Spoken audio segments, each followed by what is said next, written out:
Hello बच्चों, तो चलिए आज की क्लास में हम लोग का टॉपिक है औरंगाबाद का औरंगाबाद अब संभाजी नगर। ठीक है। अब सबसे पहले हम जान लेते हैं औरंगाबाद के बारे में। औरंगाबाद बेटा क्या है, तो ये महाराष्ट्र का एक शहर हुआ करता है। महाराष्ट्र का एक शहर हुआ करता है कौन? औरंगाबाद। ठीक है। और जुलाई 2022 से पहले इसका नाम औरंगाबाद था, लेकिन जुलाई 2022 के बाद इस नगर का नाम बदलकर संभाजी नगर कर दिया गया है। क्या कर दिया गया? संभाजी नगर कर दिया गया है। ठीक है ना। अब देखिए, औरंगाबाद नाम जो है इसको बदलने का मांग किसने उठाया? तो मांग उठाए उद्धव ठाकरे की जो राजनीतिक पार्टी थी उसने उठाई। ठीक है।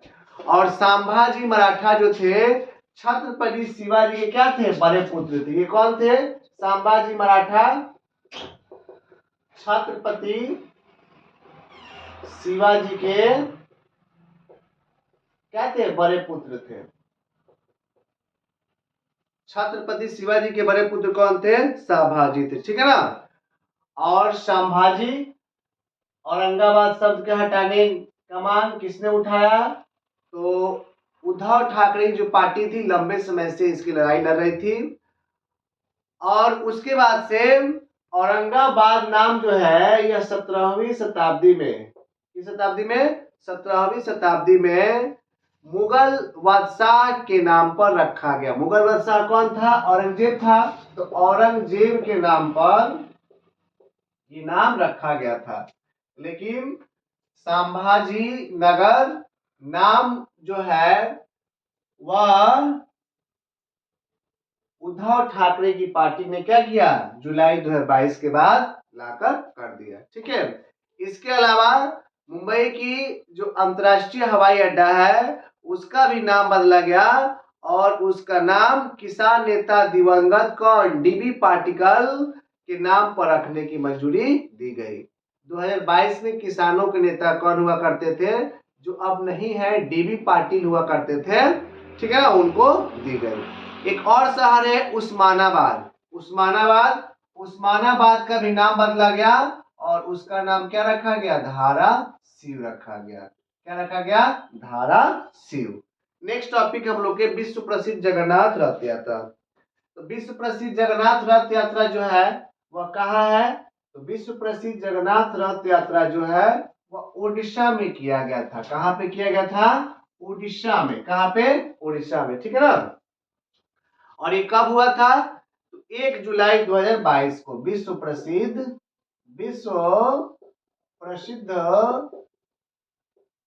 जगन्नाथ रथ यात्रा। चलो, विश्व का सबसे प्रसिद्ध जगन्नाथ रथ यात्रा जो है वह कहाँ पे हुआ? ये हुआ रथ यात्रा बाबू ओडिशा में। उड़ीसा जिसको बोलोगे। ठीक है ना। और ये कब हुआ? तो 1 जुलाई 2022 को हुआ। कब हुआ? 1 जुलाई 2022 को। ठीक है ना। और जगन्नाथ रथ यात्रा जो है उड़ीसा के पुरी में शुरू हुआ। कहां पर? उड़ीसा पुरी में। कहां से शुरू किया गया? उड़ीसा पुरी से शुरू किया गया। ठीक है ना। और उड़ीसा पुरी से शुरू किया गया और कब से कब तक चला? तो 12 जुलाई 2022 तक चला। 12 जुलाई 2022 तक। ठीक है ना। तो विश्व प्रसिद्ध जगन्नाथ रथ यात्रा कहाँ पे? उड़ीसा में। ठीक है ना। कब शुरू किया गया? 1 जुलाई 2022 को। और ये कितने दिनों तक रथ यात्रा चला? तो 12 दिन यानी 12 जुलाई 2022 तक चला। 1 जुलाई से लेकर 12 जुलाई तक रथ यात्रा चला। अब देखिए, जगन्नाथ मंदिर में जगन्नाथ भगवान के स्थान पर श्री कृष्ण के रूप में क्या किया गया? विराजमान किया गया। किस देवता के रूप में? जगन्नाथ भगवान के स्थान पर श्री कृष्ण देवता को क्या किया गया? विराजमान किया गया।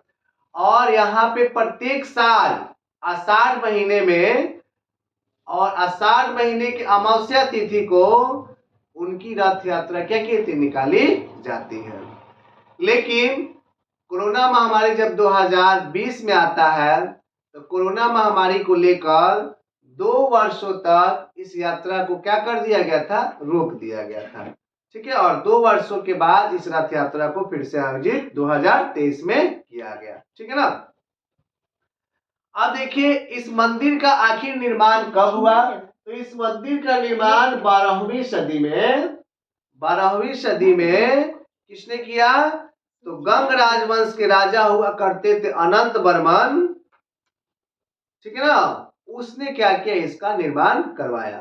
तो विश्व प्रसिद्ध जगन्नाथ मंदिर जो है, रथ यात्रा है, इस मंदिर का निर्माण कौन करवाया, तो अनंत वर्मन। अनंत वर्मन जो थे वो क्या थे, गंग वंश के राजा हुआ करते थे। जगन्नाथपुरी मंदिर जो है, इसको हम लोग यमानिका तीर्थ या सफेद पैगोंडा के नाम से जाना जाता है, सफेद पैगोंडा के नाम से जाना जाता है।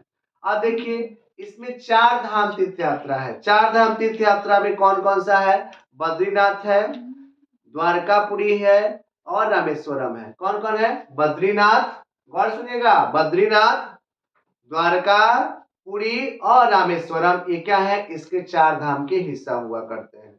मंदिर के जो 4 भाग है, उन 4 भाग में समझ लीजिएगा। जैसे आपको पता है कि 4 डायरेक्शन जो होता है, जैसे पूरब में, तो पूरब में जाइएगा तो सिंह द्वार है, क्या है, सिंह द्वार है।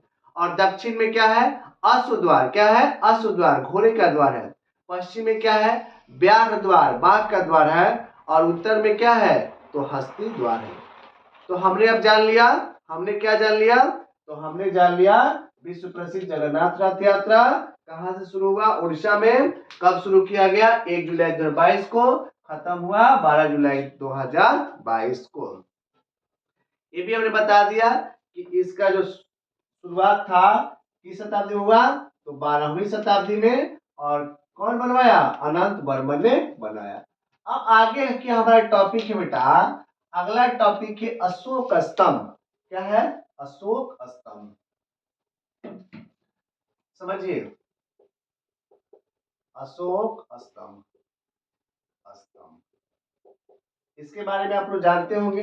ठीक है, लेकिन हम करंट पढ़ा रहे हैं तो करंट पे आपको बता देते हैं। प्रधानमंत्री नरेंद्र मोदी जो है, ये 11 जुलाई 2022 ईस्वी को जब नए संसद भवन का निर्माण शुरू हुआ था, तो नए संसद भवन के निर्माण के छत पर जो राष्ट्रीय प्रतीक है, राष्ट्रीय प्रतीक हम लोग क्या है, अशोक स्तंभ है ना, अशोक स्तंभ। तो राष्ट्रीय प्रतीक अशोक स्तंभ को क्या किया, उस पर लगवाया, अनावरण कराया। ठीक है ना, कब, 11 जुलाई 2022 को। राष्ट्रीय प्रतीक कांस्य से बना है, अशोक स्तंभ जो है किस से बना है, कांस्य से बना है। किससे बना है, कांस्य से। इसका कुल वजन जो है वो कितना है, 9500 केजी है। कितना है, 9500 किलोग्राम है। ठीक है ना।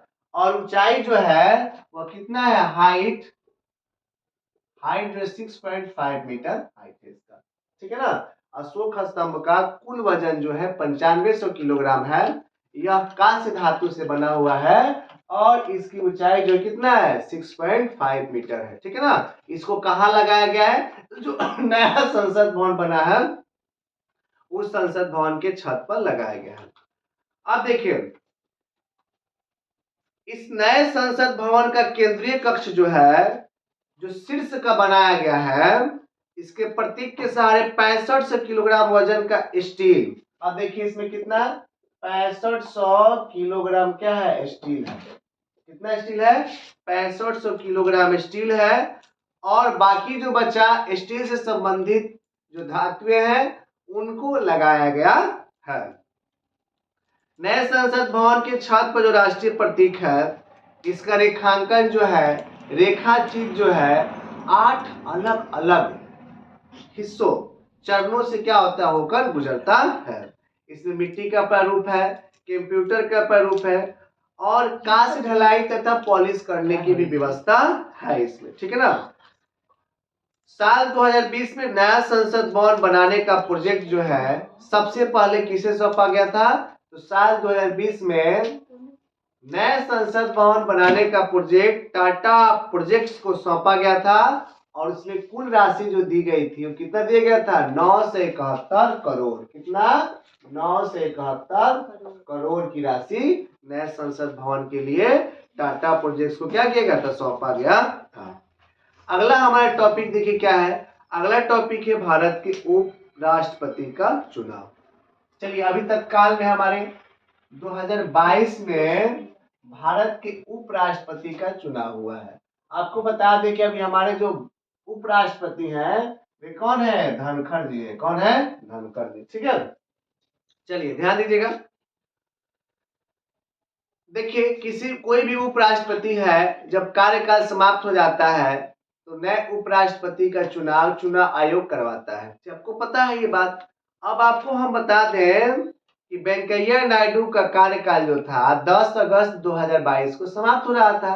तो चुनाव आयोग ने 5 जुलाई 2022 को, कब, अब देखिए वेंकैया नायडू का कार्यकाल कब समाप्त हो रहा है, 10 जुलाई 2022 को, सॉरी 10 अगस्त 2022 को। और चुनाव आयोग जो है वह 5 जुलाई 2022 को, कब, तो 5 जुलाई 2022 को, 5 जुलाई 2022 को 16वें उपराष्ट्रपति के नामांकन के लिए सूचना क्या करता है, जारी कर देता है। अब देखिए 16वें जो उपराष्ट्रपति हैं उनके निर्वाचन मंडल में कौन कौन से लोग मत कर सकते हैं। आपको पता है कि राज्यसभा के सदस्य होंगे, कर सकते हैं। आपको राज्यसभा के सदस्य कितने हैं, 233 है। कितने हैं, राज्यसभा के सदस्यों की 233। लेकिन ऐसे अधिकतम कितने हो सकते हैं राज्यसभा के सदस्य, तो 245 अधिकतम हो सकते हैं। भारत में अभी राज्यसभा के सदस्यों की जो संख्या है वो कितनी है, 233। ठीक है, अब देखिए जिनमें से निर्वाचित जो है, मनोनीत जो है वो कितना है, 12 है। और लोकसभा के सदस्यों की संख्या आपको पता होगा, लोकसभा के सदस्यों का कितना है बताइए, तो लोकसभा के सदस्यों की जो संख्या है वो कितना है, 543 है। यानी कि उपराष्ट्रपति के चुनाव के लिए कितने लोग मत करेंगे, तो आप इसको ऐड करिए तो 3 2 5 5 3 8, 3 2 3 1 4 4 8 और 5 2 7, 788 लोग क्या करेंगे, मत करेंगे। ठीक है, 6 अगस्त 2022 को ये क्या किया गया, चुनाव कराया गया। ठीक है ना, कब कराया गया, 6 अगस्त 2022 को उपराष्ट्रपति का चुनाव कराया गया। अब देखिए इसमें गौर समझिएगा, अब इसमें भाजपा यानी एनडीए की तरफ से उम्मीदवार कौन होते हैं और यूपीआई यानी कांग्रेस की तरफ से उम्मीदवार कौन होते हैं। ठीक है, तो भाजपा की तरफ से उम्मीदवार जो है वे जगदीप धनखड़ जी होते हैं। कौन होते हैं, जगदीप धनखड़। ये क्या है, तो एनडीए के उम्मीदवार है। किसके उम्मीदवार है, एनडीए के उम्मीदवार है। ठीक है ना, आप समझिए थोड़ा जगदीप धनखड़ जी के बारे में जान लेते हैं। जगदीप धनखड़ जी का जो संबंध है वह राजस्थान से है। इनका जन्म स्थल कहाँ है, राजस्थान। जन्म कब हुआ, तो 18 मई 1951 ईस्वी को जगदीप धनखड़ जी का क्या होता है, जन्म होता है। उनकी पढ़ाई जो है एक सैनिक स्कूल से होती है और वो सैनिक स्कूल जो है किस स्थान पर है, तो चित्तौड़गढ़ में। कहाँ पे, चित्तौड़गढ़ में। उसके बाद से वे राजस्थान विश्वविद्यालय से क्या करते हैं, अपने स्नातक की पढ़ाई करते हैं और बाद में 1989 से 1991 के झुंझुनू से जनता दल से क्या करते हैं, विधायक दल का चुनाव लड़ते हैं और लोकसभा का चुनाव लड़ते हैं और सांसद मनोनीत किए जाते हैं। 1993 से लेकर 1998 तक राजस्थान विधानसभा में वे किशनगढ़ से क्या करते हैं, प्रतिनिधित्व करते हैं। उसके बाद से फिर इनको राज्यपाल बनाया जाता है और कहाँ का राज्यपाल, तो बंगाल का राज्यपाल। कहाँ का, बंगाल का राज्यपाल। और जुलाई 2019 तक ये बंगाल के राज्यपाल पद पर क्या रहते हैं, मनोनीत रहते हैं। तो आपने क्या किया, धनखड़ जी के बारे में जान लिया।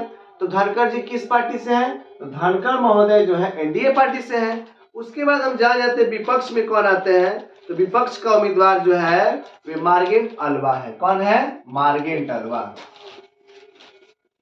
मार्गेंट अल्वा इनको विपक्ष का क्या कहता है, उम्मीदवार बनाया जाता है। ठीक है ना। अब मार्गेंटालवा के बारे में जान लेते हैं। तो मार्गेंटालवा जो है ये 4 बार राज्यसभा की सदस्य रह चुकी है। ठीक है। और लोकसभा की 1 बार सदस्य रह चुकी है। इसके साथ साथ केंद्रीय मंत्री और उत्तराखंड राजस्थान की राज्यपाल भी है। मार्गेंटालवा जो है उत्तराखंड और राजस्थान की क्या रह चुकी है, राज्यपाल रह चुकी है, केंद्रीय मंत्री भी है, 4 बार राज्यसभा सदस्य है, और उसके बाद क्या है जी, तो 1 बार क्या है, लोकसभा की सदस्य होती है। चुनाव प्रक्रिया संपन्न होती है। चुनाव प्रक्रिया में मत जो है, अधिकतम मत जगदीप धनखड़ जी को मिलते हैं, और जगदीप धनखड़ जी को क्या किया जाता है, उपराष्ट्रपति पद पर क्या किया, मनोनीत कर दिया जाता है। अभी वर्तमान में हमारे जो उपराष्ट्रपति हैं